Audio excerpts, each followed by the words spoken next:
मुख्यमंत्र्यांसोबत बैठक होणार असल्याचं रोहित पवारांनी सांगितलं। उद्धव ठाकरे सध्या बोलतायत।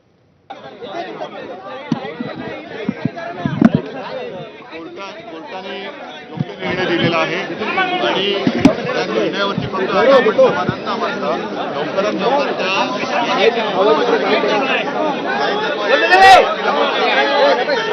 असं होत राहिलं तर मग पंचायत होईल। म्हणून मला असं वाटतं जेव्हा कोर्टाने दिलेल्या गोष्टी तपासून हा निर्णय दिलेला आहे त्या निर्णयानुसार लवकरात लवकर या शिक्षेची अंमलबजावणी झाली पाहिजे आणि ती जर का झाली तर मग अशा विरोधकांना आळा बसू शकेल।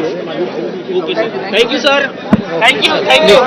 चला सर। नसरापूर प्रकरणात जो न्याय दिलेला आहे, जो निकाल दिलेला आहे त्या संदर्भात उद्धव ठाकरे बोलत होते। पुढची बातमी पाहूया।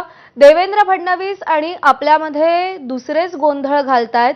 उद्धव ठाकरे यांनी शिर्डीमध्ये हे अत्यंत सूचक भाष्य केलंय। दुसऱ्यांचा गोंधळ हीच आमच्या दोघांमधली अडचण असल्याचं उद्धव ठाकरे म्हणतात। फडणवीस पंतप्रधान होत असतील तर समर्थन का देऊ नये असंही उद्धव ठाकरे म्हणाले। आपण देवेंद्र फडणवीसांचे हितचिंतक असल्याचंही उद्धव ठाकरे म्हणतात।